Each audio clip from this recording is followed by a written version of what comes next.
বললাম আরেকটা সংস্থা এরকম একটা প্রোগ্রাম আয়োজন করেছে, তারা খুঁজে 26টা দেশ বের করেছে যেখানে যত বেশি লম্বা অন্তর্বর্তীকালীন সরকার সেই দেশে তত ভালো হয়েছে, এরকম একটা প্রেজেন্টেশন দেওয়া হলো। যত কম হলো সেটা তত খারাপ। তো আমাকে ডাকা হলো সেখানে বক্তৃতা করার জন্য বাংলাদেশের প্রেক্ষাপটে, তাহলে আপনি কি বলবেন? আমি এসে বলতাম 26টা দেশে যদি ভালো হয় বাংলাদেশ এটা ভালো হবে না, হচ্ছে না, আমি দেখছি। আমি আপনাদের সাথে ডিফার করছি, আপনার এম্পেরিক্যাল এভিডেন্স আমি গ্রহণ করছি না। দেখুন, আমরা তত্ত্বাবধায়ক সরকারের মতো একটা ব্যবস্থা এক্সক্লুসিভলি বাংলাদেশের জন্য তৈরি করেছি না, এটা তো ছিল না, কারণ আমাদের দেশের বাস্তবতা ভিন্ন। সেই বাস্তবতায় আমরা তত্ত্বাবধায়ক সরকারের মতো একটা জিনিস আমাদের কনস্টিটিউশনে ইনকর্পোরেট করেছিলাম। সো আমি ব্যক্তিগতভাবে মনে করি এই সরকার অনেকগুলো কারণ এসছে কেন লম্বা সময় থাকা উচিত না। আমাদের অর্থনীতি ভালো না, আমাদের আইন শৃঙ্খলার অবস্থা ভালো না, আমাদের এখানে এক্সট্রিম রাইটিস্ট ফান্ডামেন্টালিস্টদের উত্থান দেখা যাচ্ছে, যেটা শুধু ইন্টারনাল না, গ্লোবাল পার্সপেক্টিভে এটা একটা ঝুঁকির প্রশ্ন আছে। রাজনীতি করতে হবে ঠিক আছে, কিন্তু তাদের অনেকগুলো কাজ আছে যেগুলো আসলে এক ধরনের মমোক্রেসি, সেটা হওয়া উচিত না। আরেকটা জিনিস আমরা খেয়াল করছি হয়তো না, বা সরাসরি বলছি না, এই সরকারটা নিউট্রাল না। এই অন্তর্বর্তীকালীন সরকার নিউট্রাল সরকার না, আই রিপিট।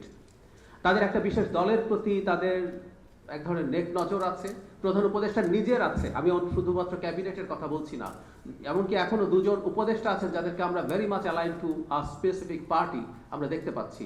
শুধু সেটাই না, প্রধান উপদেষ্টার এমন মন্তব্য আছে যেটা বিএনপির প্রতি খুবই নেগেটিভ অ্যাটিটিউড তার আছে, সেটা প্রকাশ করে। তো এরকম একটা সরকার যেটা নিরপেক্ষ না, যা নিরপেক্ষ থাকার কথা ছিল, সেই সরকারটা আসলে কেন আর লম্বা সময় থাকবেন? আর একটা কথা বলে শেষ করি, কেউ কেউ বলেন যে আইন শৃঙ্খলার এই অবস্থায় কিভাবে নির্বাচন হবে, আরো সময় চাই। আমার কাছে মনে হয় দিনে দিনে যেভাবে ডেটারিয়েট করছে সিচুয়েশন, আপনি সামনে অবস্থা আরো খারাপ হবে। যে সরকার 11 মাসে বা 12 মাসে পারে নাই, সেই সরকার আগামী আরো ওনার যে সর্বোচ্চ সীমা যে জুন মাসে মধ্যে হয়ে যাবে, আমি সেটা কোনোভাবেই মনে করি না। বরং আমরা ফেব্রুয়ারি না, আমরা আবার ডিসেম্বরে নির্বাচনের জন্য দাবি জানাবো কিনা সেটা ভাবা উচিত, কারণ সিচুয়েশন ক্রমেই আরো খারাপের দিকে যাচ্ছে। আর ওনারা যেভাবে করতে চাইছে সেটা তারা পেরে উঠবেন বলে আমি বিশ্বাস করি না। শেষ করছি এটা বলে, অ্যাজ আর্লি অ্যাজ পসিবল ফেব্রুয়ারির জন্য যেহেতু একটা আলোচনা হয়েছে, এরপর কোনোভাবেই আসলে নির্বাচন যাওয়া উচিত হবে না।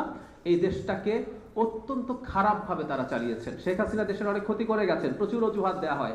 এখনো কোনো সমস্যা হলে বলে পতিত স্বৈরাচার, পতিত ফ্যাসিস্টরা ফিরে এসে নাকি সংকট তৈরি করার চেষ্টা করছে। আমরা খুব ক্লিয়ারলি দেখতে পাচ্ছি এই দেশ আরো ভালোভাবে চালানোর স্কোপ ছিল, তারা পারেননি। এবং ডক্টর দেবপ্রিয় প্রায় বলছেন, আমি নিজেও খেয়াল করেছি এবং এটা আমরাও বলতে চাই, এখন আপনি কিভাবে যাবেন, আপনি সেই র্যাপ আপ শুরু করুন এবং সেই plan as early as possible সবাইকে দিন। ধন্যবাদ। ধন্যবাদ।